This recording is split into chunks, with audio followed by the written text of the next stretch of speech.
We're going to have Rachel Dohring with us, and she is the daughter of Liz and Sid Doyle.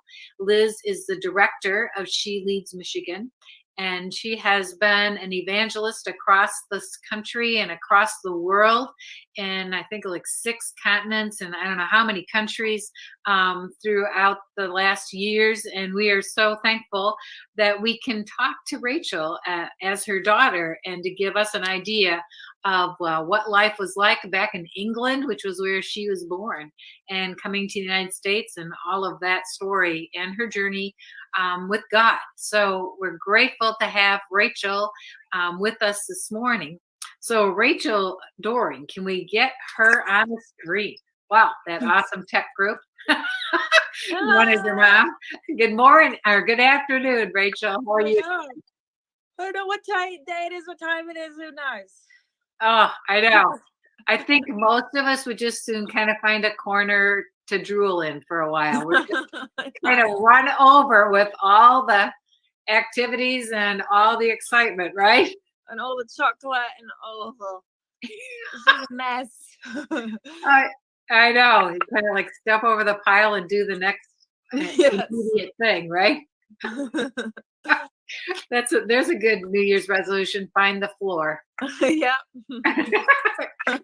Well, we're really glad that you were willing to take time out in the middle of all of these things to talk a little bit about your life and your journey with God. And so thank you so much, Rachel, for being here today. Yeah, my pleasure. I'm looking forward to it. There's a lot. This journey has been long. I may be young, but I'm old in my journey. I'm not really that young anymore either. Yeah, I don't think you're the only one that thinks that. Yeah. we kind of age but it gets us to maturity, right? Yes. And we realize that each emergency is not the end.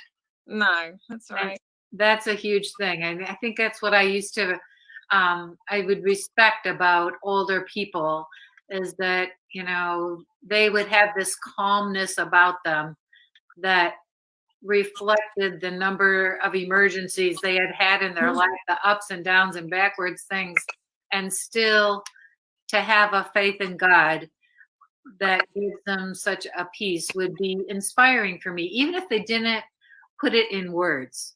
It was, their demeanor, their spirit, that made me think, I think I could make it too. Mm-hmm. And even though this seems pretty hairy, right? Yeah, I hear you on that. Yeah. Yeah. So you were actually born in England. Yeah, right? Born in William Harvey Hospital, Ashford, Kent, England, the southeast part, in 1983. And I was born and raised there till I was 15. Moved here when I was about 15. Oh, okay. Wow. So all of your formative years were in England, and that's where your beautiful English accent comes from. Yeah, it's really strange growing up. My mum had an American accent, my dad had an Irish accent, and Josh and my brother, Josh and I didn't know any different. Sure. But we could imitate all their accents.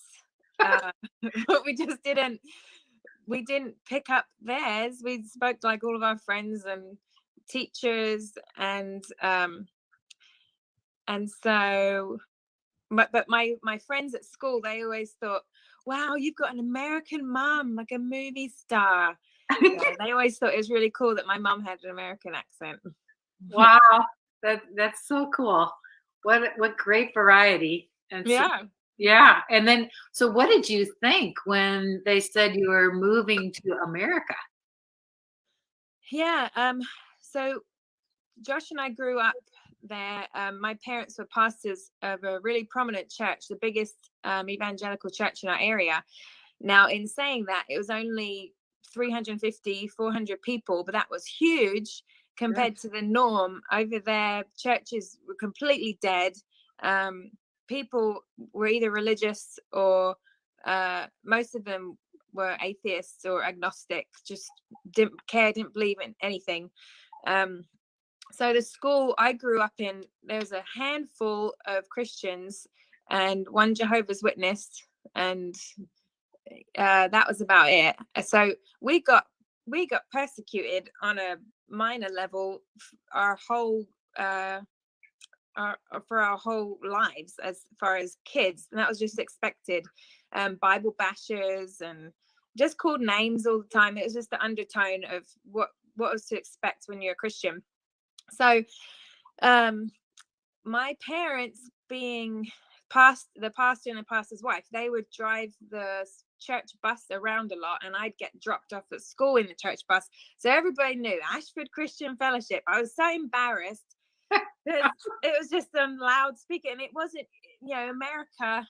When I came here, I realized everybody goes to church. Everybody, even 20 years ago, it was just a lot different than it is now, where everyone considers themselves a Christian, or they respect God and Christmas for what it is. But yeah, growing up over there, that wasn't the culture. So we really stuck together. Our youth group, we were each other's family, and the whole church, really. We did holidays together. We did everything together, ministry together. Our youth group was kind of our safe haven. So we really were really close. Every weekend, just doing life together, because the school just wasn't where it was safe to be. Yes. And other kids who were other Christians in our community would get together, and it was just it was difficult, but our church was so strong and so thriving, and my little community group of friends was really solid, and I loved them with all my heart. So when we were going to be moving, that was really difficult for me as far as socially. It was really difficult to fit in here. And for a good 2 years, I really hated it. I really missed home, and I really had a difficult time. But it brought me closer to my parents. I didn't really fit in here. We moved to North Carolina originally. My parents put me in a Christian school to get me used to the education system. And Christians were different than the Christians I knew. They, not all of them, obviously, but on the general, it was just kids who had parents who were Christians, and they were wealthier and went to the Christian school, and I don't know, just wasn't my scene.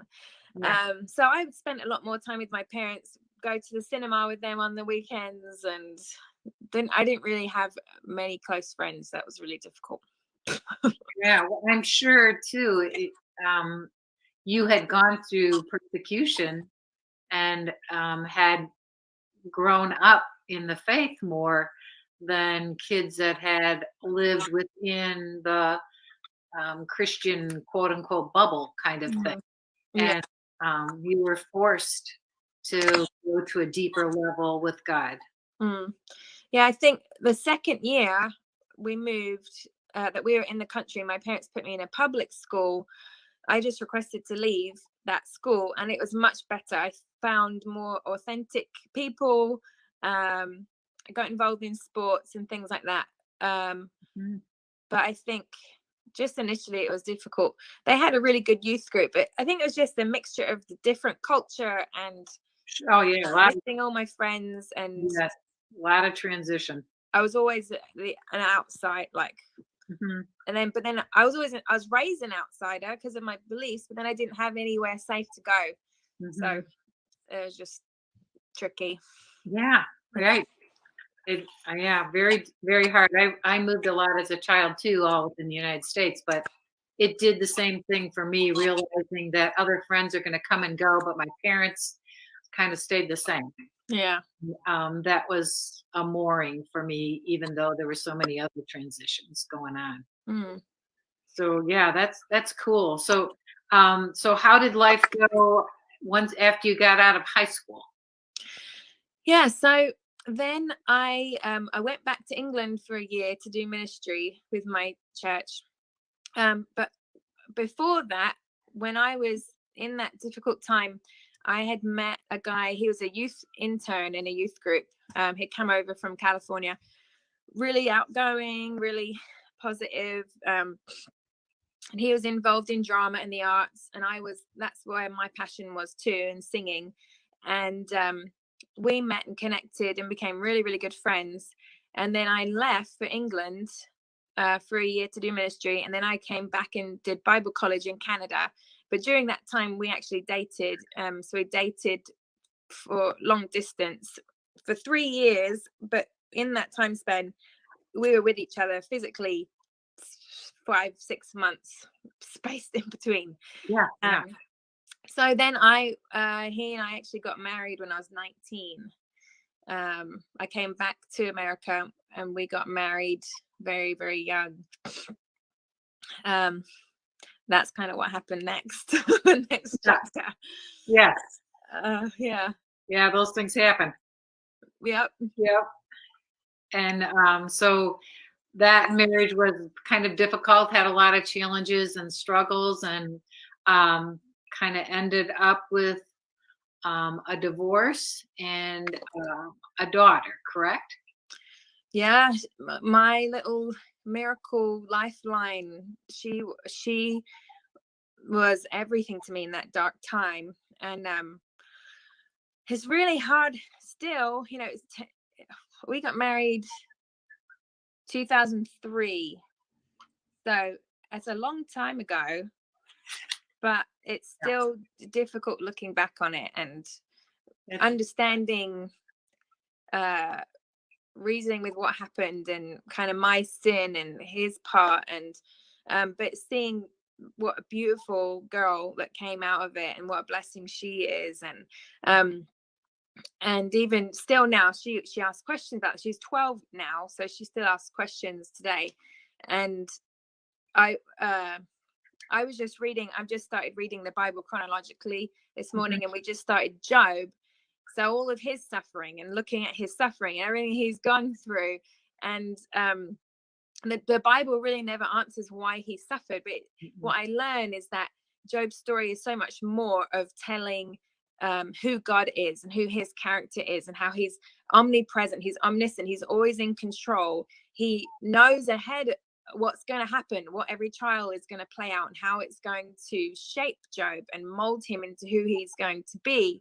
And ultimately, Job's life is a picture of who God is. And through everything I've been through, that's what I pray, that my life story is just pointing to God and giving him glory and honor. And so when we always weigh all the details out, everything, that's those things aren't what God's trying to communicate through our lives and through everything we go through. He knows what's going to happen. He knows what's going to happen as a result of our choices. And but ultimately he's going to get the glory, and our relationship is going to grow so much closer. Because when you grew up in the church as a kid, you take it for granted so much.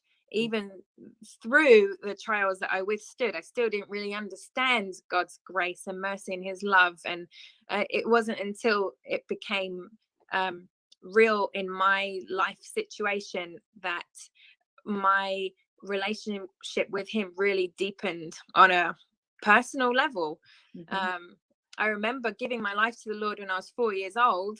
I remember that moment really clearly in my mum and dad's bedroom after school, after Sunday school one day.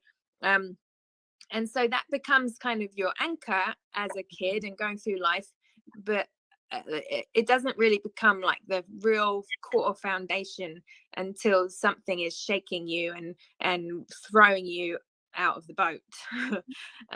So that's kind of what happened through that divorce. Yeah. God doesn't explain everything, and we have to give up our understanding. Yeah. Really, like you said, and focus on him and who he really is and how perfect and loving and almighty he is, that he takes us where we are and came to save us, not just for salvation and going to heaven, but he saves us every day in different ways. And he wants to do that for us, right? I know. And I mean, there's one moment that really, when I was going through everything and the dark that I was going through, and there was a moment in my life when it was really dark for a few years, but I didn't share with anyone. I didn't tell anybody what was going on. And then I finally had come to the end of what I could handle by myself. And I had called my mum on the phone and sort of broke the news to her what had been happening. And because I was so reluctant, because like you said, my parents were always there for me, and I never wanted to let them down. I never wanted to upset them, because they were always so good and raised me to be such a good person. So I knew what my parents thought about divorce. I know their expectations. So I couldn't share with them what was going on, honestly, because I didn't want to hurt them. And I asked my mum, I said, if I tell you this, I don't want you to hate me. And she said, oh, what is it? What is it? And I shared with her. And she said, Rachel, I love you now more than ever before. Aw, And I'm that's sure that was 100% true. So that Absolutely. was just to feel that love, that unconditional love, Yes. was really overwhelming, coming from my mom. And Yeah. that's when it hit me, God's love is not it's not punish, it's not to make us feel Right. bad or guilty. No. It's to draw us back to him for the best life that he has. Absolutely. I know that was not an easy call to make. Like you said, you wanted to be perfect, and Yeah. none of us is perfect. No. And you wanted, because you loved your parents so much, you didn't want to disappoint them, and that it just shows such a huge a glory to God that and that your parents were living the message of God's unconditional love in your life. And exactly that was your picture of how God was feeling toward you at Yeah. the same time. And you were just so shut down, steeling yourself to Mm. try to get through all these situations and be perfect, which is completely impossible. Yeah. But we all try that in different ways, and Mm. and realizing that we can't do that, that we do need help, that we want to reach out, and I'm sure that started turning your heart more deeply to God as well. Absolutely. One thing, as a teenager, people would say, "Oh, Christianity is just a crutch. It's just something, to fall back on." Mm. And it's like, Yeah, well, when you're broken, you need a crutch. I yeah, needed something because I'm a broken person. So thank God that I yeah. have Oh, Jesus. I know. And Oh, we're all broken. We just, Christians are the most broken people there are. And yeah, just be yeah. open about it, and that we're not trying to cover it and fix it. Like, that was when I realized who I was and what I was capable of, and who God was and what he was capable of. Yeah, Yeah. exactly. I Mm. mean, the worst virus is not corona, it's sin. Yeah. We all have it, and churches are really hospitals with a Mm. bunch of sick people coming together and learning about God and learning how to help each other through Amen. it. Yeah, that's right. Yeah. Wow, that is cool. So you this year you at your church, you're a part of the Unite Community Church in Ypsilanti, right? You Yeah. Yeah. Yeah, you helped with a church plant there. You and your husband now in helping with the worship there. And one of the songs that you sang this year is called "Make Room." Where did you find that song? Yeah. So actually, uh so Chad and I, my husband, we're worship leaders. And how we don't even like the term worship leader. We're more worshipers. And I don't even know, we don't have a title for ourselves, because I don't like worship leader. But we're the ones who orchestrate the band and get them together, and to lead the usher the congregation into God's presence. But we are really big on team leadership. So one of the bass players actually brought that song to our attention. And I mean, the instant I heard it, I felt God's presence so strongly. Mhm. And it's just, yeah, making room for the Lord. It's the lyrics are really, really simple, and you'll hear it. But we heard this song, and now that we're doing video recordings of the church service, we're trying to find ways to not entertain our church, because when you are accustomed to using a phone to watch your church service or watch it on TV, you're automatically conditioned to be set into entertainment mode. And we're really trying to blast through that and be engaging and empowering. So I was trying to think, how can we really set the tone for this song, get people's minds and hearts ready? So we got it on camera, but it was a very candid moment. I just spoke to the band about what this song represented and meant, and then we went straight into the song. The band had played and practiced this song individually, but it was the first take that we did, and it went amazingly well. Really felt the presence of the Lord, and that's the take that we used. We didn't stop. We didn't. It's just how it rolled out, how it happened, and as a result, when we posted that, other people shared it, and it really got a great great feedback and a great rapport. And as a result of that, the actual writer of this song got in touch with us. He is based in Chicago at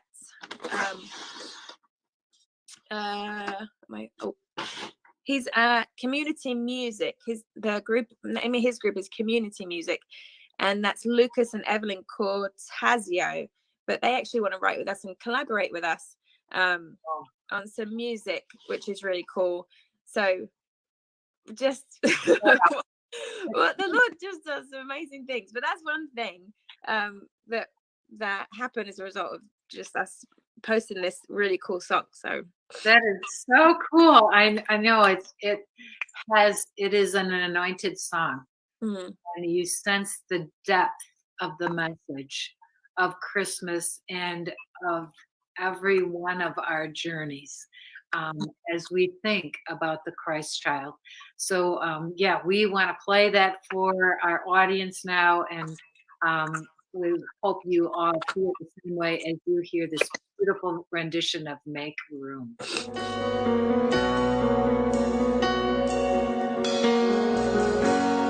Here is where I lay it down, every burden, every crown. This is my surrender.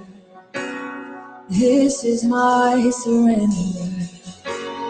Here is where I lay it down, every lie and every doubt. This is my surrender. I will make room for you to do whatever you want to do whatever you want to. Oh, I will make room for you to do whatever you want to do whatever you want to. Here is where I lay it down, every burden, every crown. This is my surrender. This is my surrender. Here is where I lay it down, every lie and every doubt. This is my surrender. Oh, I will make room for you to do whatever you want to. Yeah, whatever you want to. Oh, I will make room for you.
rules of all my religion is your way is better. Yeah, your way is better. Break down the ground of all my traditions. Break down the walls of all my religion. Your way is better. Your kingdom come, Lord. Yeah, your way is better. Your will be done, Father. Break up the ground of all my traditions. Break down the walls of all my religion. Your way is better. Your way is better. I will make room for you to do whatever you want to. Do whatever you want to. I will make room for you to do whatever you want to. Do whatever you want to.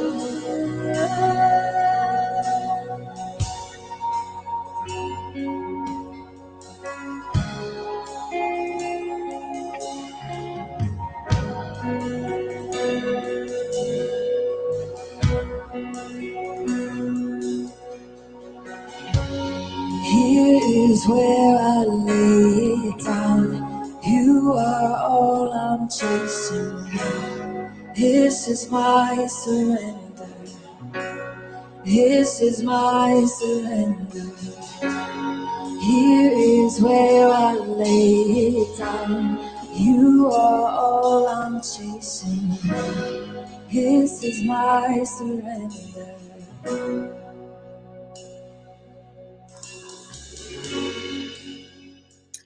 Wow, that is so powerful.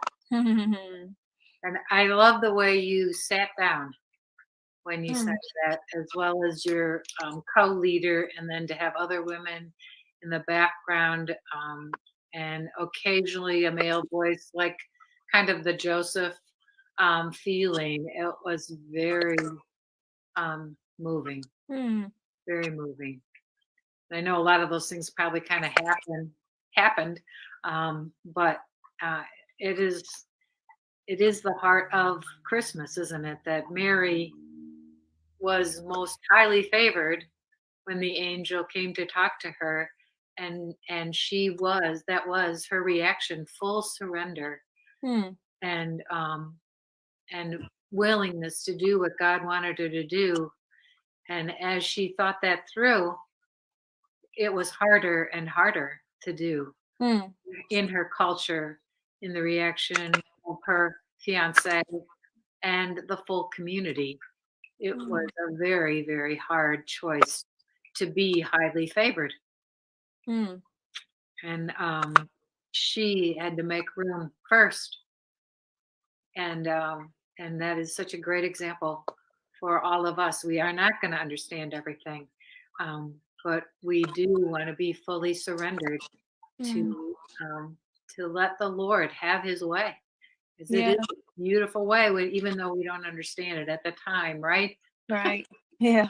Yeah. So you came back home with your parents' support, and then what was your next step? Yeah, my mom sat me down and said, what is it you want to do?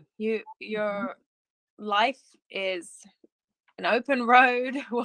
What is it you want to pursue? We'll help you with Kyla. And at the time she was 2 years old. So do you want to go back to school? What is it that you want to do? And I had no idea. And I said, well, I've always really enjoyed watching people lead fitness, like exercise instructors. I always thought that was really fun. I've always loved fitness. And I thought, well, I don't know how I would do that. And my parents knew, they had mutual friends of a Christian gym in Adrian in Lenawee County. And they said, well, why don't we just ask questions, see what we can do, see who we can meet. And I went to that place. I met the boss, the exercise gym manager, and he walked me through what I needed to do to become a personal trainer, exercise instructor. And in the meantime, I was volunteering hours there. Basically, I became the head of the ladies' gym there. And then another friend approached me and said they saw an article in the newspaper for the YMCA. They were looking for a health and wellness director. It required a college education, and I hadn't been to college, and I just thought, oh, I don't think I can do that. But I'd been praying to be able to find a way to support my daughter and myself doing exercise instruction, and the YMCA was a great outlet, because I thought, man, there's kids classes there my daughter could be involved in whilst I was working. It was the end of the it was entering into December when I went. I just thought, I'm just gonna go interview. Lord, I'm gonna pray for your favor. I don't know what I know I don't have the qualifications, but I'll see what happens. And they were really desperate for the new year coming in. They were going to be getting all these new enrollees coming out and new programs and all these new members coming in. So I went interviewed for it, and basically she said, I've never done this before, but I'm going to offer you the job here on the spot. We'd love to have you be a part of the team. And I could not believe it. And I a salary with benefits, full-time job. She said, I know you don't have the college degree, but you have the personality and everything you need to, you'll learn what you need to learn. Basically, let's go for it. And wow, and I just thought, man, this is totally favored from the Lord. I'm going to dedicate this to you, Jesus, from the beginning. All my classes, I want it to be well known that I'm a believer. And from my very first day, I had a call from one of our exercise instructors who couldn't come into work because she was sick. So from the front office, I said, well, can I pray with you? I believe you could be healed. And I prayed with her on the phone. She said, nobody's ever done that before. And thank you so much. And I just had, my whole mentality was, I'm going to be a servant leader, and I'm going to go in. What is it that my staff needs? I'm going to go and clean their equipment, do whatever it takes to serve them. I'd never been a boss of a staff of 18 people before, but I just thought, I'm just going to do this. And Lord, I'm going to pray before every class. I had, my stretch exercise classes. I'd play Christian music, and I just wanted I wanted God to give God the glory throughout the whole time I was there. And then that led into more open doors. That's where I met Michelle, actually. We were both on the board, the community board for Lenawee County Health and Wellness. And that branched out into other community jobs and opportunities. And it was completely incredible. And what the Lord did in that chapter of my life. So God timed your interview at the YMCA with the Battle of the Bulge of January, right? Yes. They needed you. That was perfect. I know. It really worked out well. Wow. So cool. So you, in this video, we had your husband Chad in there. What is that story? Oh my gosh, how much time do we have? Okay. So I was living with my parents this entire time. I was, after my divorce, I was single for 6 years. But I would date here and there. And I got into online dating because in Blissfield, where we lived, it was just a tiny village surrounded by cornfields and farmers, and no one I was really struck my fancy. Yeah. And so I thought, how am I honestly I would like to move into getting to know somebody, and decide online dating. And in my mind, I had, my criteria was I wanted a single man who didn't have any kids, because I didn't want Kyla to have to deal with any extra added drama. And a businessman into fitness, I had all this all criteria. So these are the types of people I dated, and they tended to be younger than me, a few years younger, because they didn't have kids, and went well. But then I just thought, oh my goodness, this isn't that I would date for about 2-3 months, and then I'd figure out, oh, this is not, especially with the kid thing, them not having children and not understanding that dynamic. And so one day I was just in the kitchen with my mum, and I said, Mom, I really want to date a worship leader, like a musician. What? Maybe because I was a worship leader at my church, and I just said that. I didn't pray about it. I just had said it out loud to her. Mm-hmm. And literally a week later, I got a message in my message box and it said, on the message, there was no picture from the person, but it said, hello, my name's Chad, and I'm a worship leader at a big church in Detroit. I apologize for my profile. There's no pictures. There's nothing on here, because I realized once I got on this website that there's a bunch of ladies from my church, and I don't want them to message me, and I just wanted to kind of stay like incognito. But I saw your profile, and I really was interested, and I found myself entering my credit card information just to message you. I know that sounds cheesy, but this is true. And basically, we had a lot of the same music interests. And on my profile, I was really clear about how charismatic I was and bold. Because even on Christian online dating sites, some weird people just sneak in there and they just try to snatch up girls, and they pretend they're Christians, and it's not true. So I was saying how devout I was to scare off all the, right, warm Christians. And so I was really bold about my faith. And so he contacted me, and he said, sorry, I don't have any pictures. If you want to check me out, if you're interested, you can go to my Facebook page. So I went to his Facebook page, and he's got dreadlocks and piercings. And I thought I'd never have dated anyone with dreadlocks before. I showed my mom. I was like, Mom, this guy's a worship leader. Look. And I showed him, and she's like, well, that's different. And she was really nice about it. And basically, we went out on a date, and we stuck it together ever since. He has 2 children, and 2 girls, and that wasn't what I had pictured, and that was kind of a bump we went through our dating, because I didn't have any expectation. I didn't know how to be a stepmom. That's still really difficult today. That wasn't what I thought that was going to be best for me and Kyla. So kind of milling through that, and basically we dated for from dating to marriage was 10 months, and he proposed after about 7 months, and that was 2017.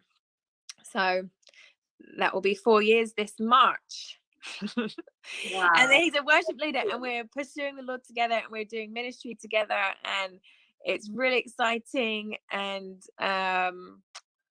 he's the love of my life, and we it's a big messy situation with the kids and everything, but we're getting through it, and I couldn't be more thankful for everything that he does, and that's where we are now. Yeah, that is so cool. And you learn, I guess, through a lot of things that you're not going to understand everything, and you think you know what you want, but God knows better what fits us, how He wants to grow us, to know more about Him, right? Mm-hmm.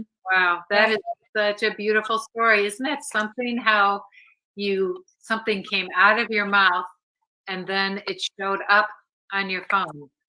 Yeah. That's often the way God does things. He kind of tells us what we think, and we didn't really put it into words that much. And then He answers it so directly that are like, wait a minute, I can't ignore that. Yeah.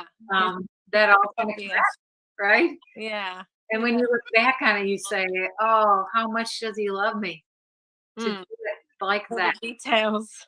Yeah, sometimes the tiny things can mean more than the grand. Yeah, yeah. And it's just and at different times in your life, that little tiny thing feels so sweet.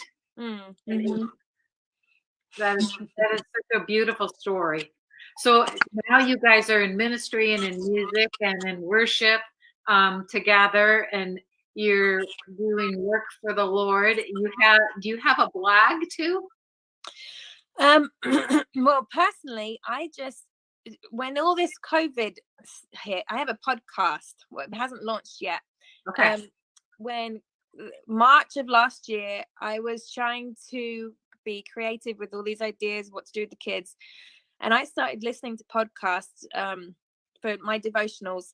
Mhm. And I thought, man, there's got to be a podcast for middle school tweens, Kyla's age. And Oh, there was nothing. There was so many for teenagers, but there was nothing for kind of Bible teaching and a fun with a fun aspect that was for tweens. So I thought, you know what? I think me and Kyla should do something about this. So we just started a podcast called Going Against the Flow.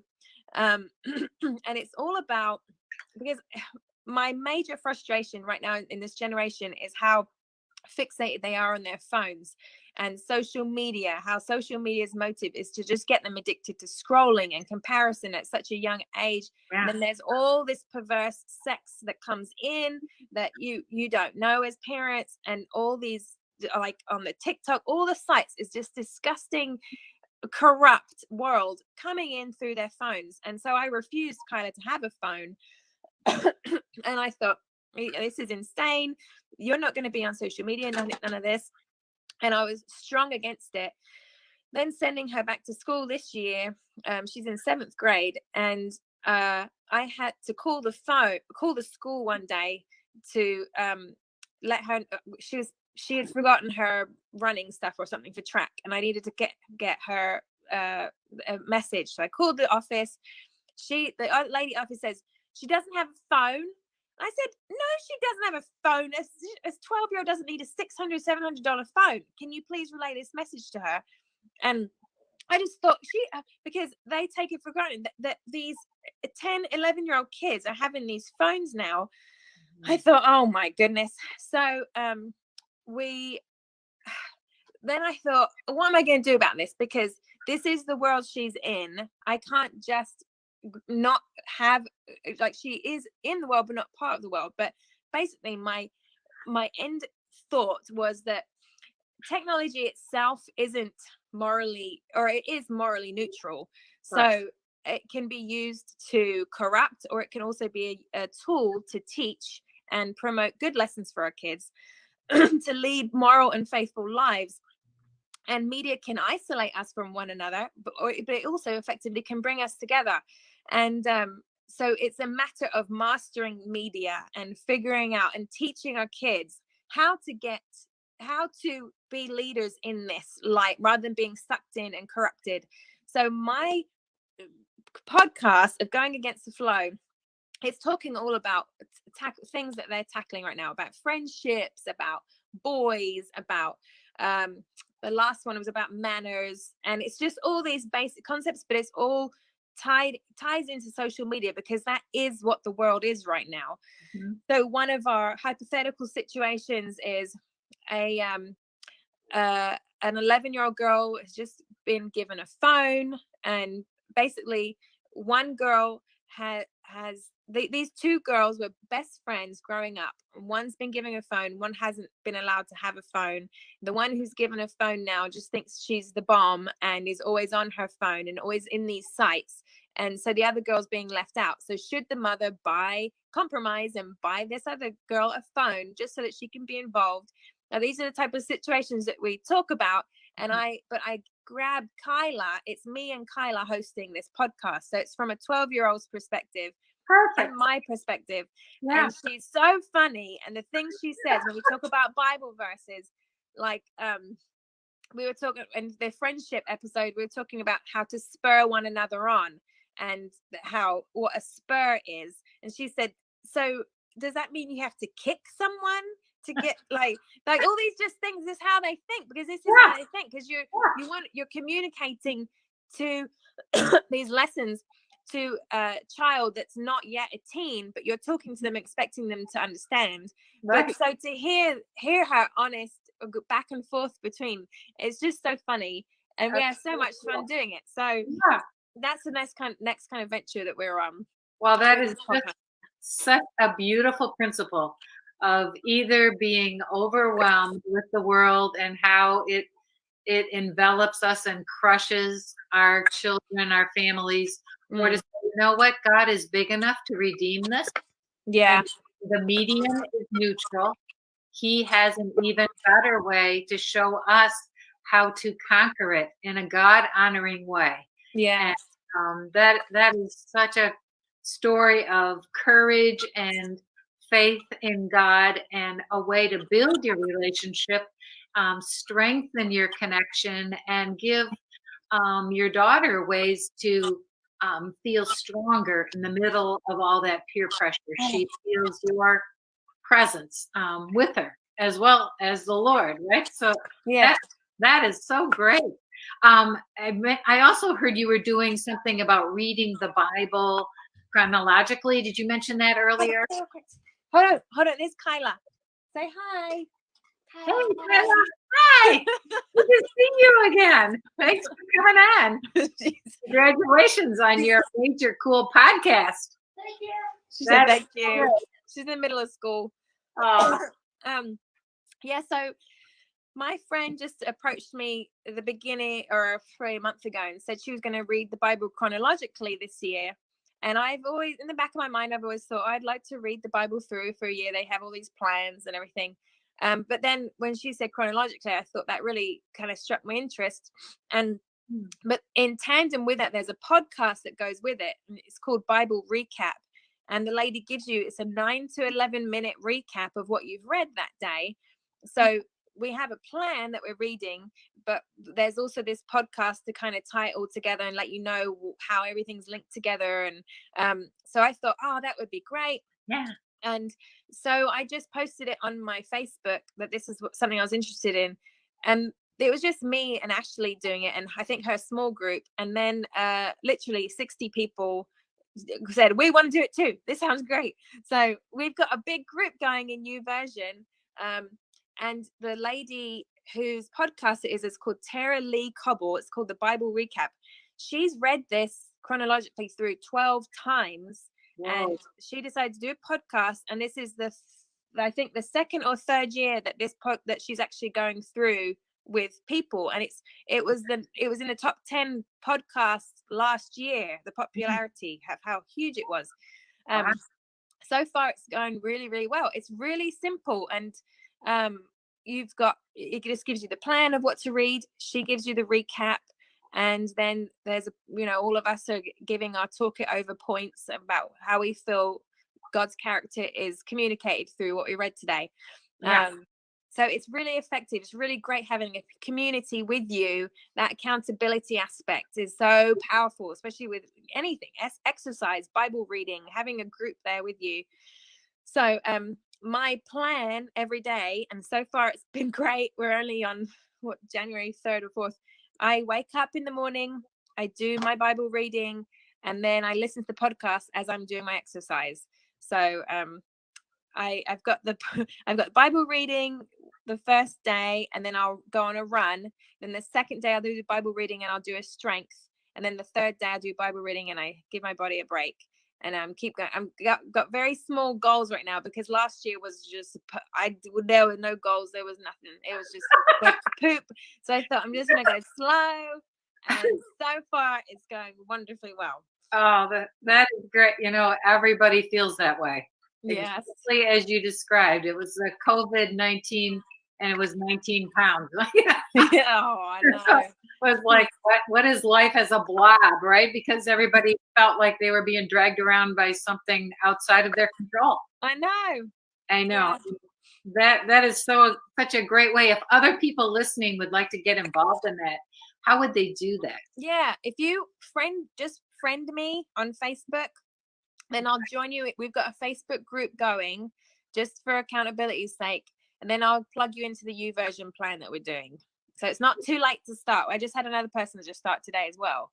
But the podcasting is really effective because now you can listen to the Bible. Somebody can read the Bible to you, and then you just switch that on in the car or wherever you're going, and you've got your plan. You've got it done for that day, and it's getting that check mark is really gratifying that you checked it off for the day. Then Well, you get fun. yeah, it's so cool that you have this passion for physical fitness and have figured out how to do that, how to encourage other people in that, how to develop a system. And Yeah. you're taking on worship and giving people a way to incorporate the physical discipline with the spiritual discipline. Because I forget who was Timothy that said physical exercise is good, but spiritual exercise is better. And pairing of them is the ultimate. Oh, correct. Yes, absolutely. I just found a running partner like a month ago, and she's completely in sync with me with that, because it's we're supposed to be, our body's a temple, we're looking after our body, spirit, body and soul. So that emotional health is huge, and then our physical health and our spiritual health. And so once you've got that packed away, there's like nothing better. No, that is such a every level. God is glorified through all of that. Yes. And nobody likes discipline, but that is what gives us stability, helps center us. Make us ready for all of the uncontrollable things of even a single day. Right? Yeah. Right. So, Rachel, the last song we want to play is your rendition of I Heard the Bells. You guys did an arrangement of that for Christmas, and you're going to be producing a recording for Christmas next year, possibly with different pieces that you develop throughout the year in the Christmas season. But that is a great way for us to finish and seeing the hope of God in every situation. Amen. Yeah, the bells actually on this recording you'll hear at the beginning and the end. That's the same chimes that I listened to as a kid in our Anglican church. There it goes, ding ding ding ding ding ding ding ding. So I was kind of reminiscent of my growing up in England. And then lastly, we are actually going to work on our own independent album as a worship album as a church. So we're working towards that Christmas album, but we want to put out some independent music too this year. So that is a big thing too. So glorious. Thank you so much, Rachel, for taking time to talk to us. Your story will inspire so many people, and every one of us can identify with all the different things that you've described in stages and seasons of our own lives, our journey away from and toward God. You are just such an example of God's work, and such an honest faith journey person that inspires us all. Thank you so much for your authenticity and your love of God, Rachel, and for letting us see him better today. Thank you. God bless you. Thank you. Thank you so much.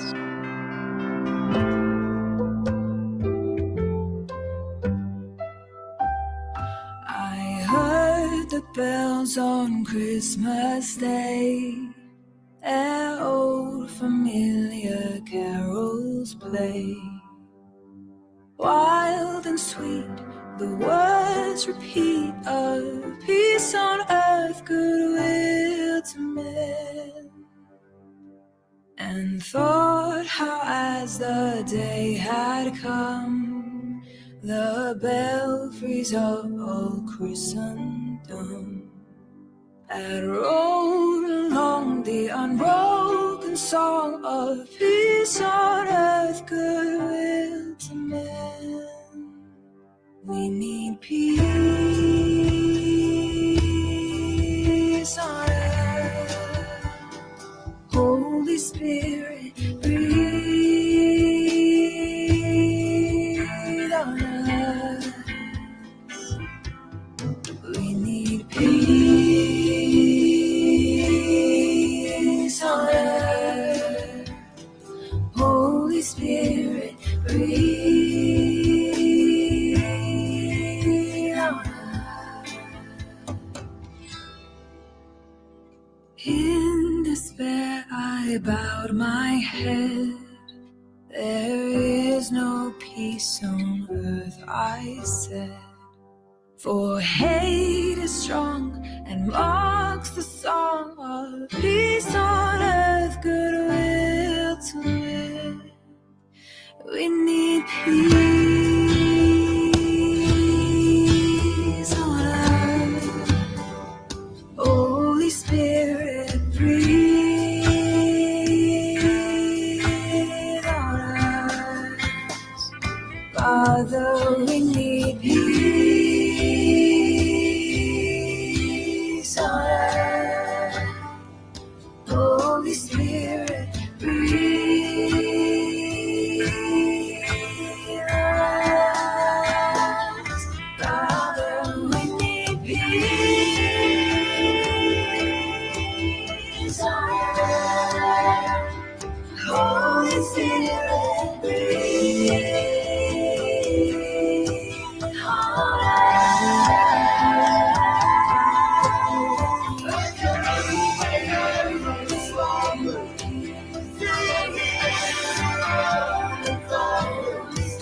as the love of God is pouring down and washes me away. Wake up, smile. To give you the world is over. And bells ring out, singing loud. It has a victory. Wake up from the slumber. To give you the world is over. As the love of God is pouring down and washes me away. Then pealed the bells more loud and deep. God is not dead, nor doth he sleep. The wrong shall fail, the right prevail with peace all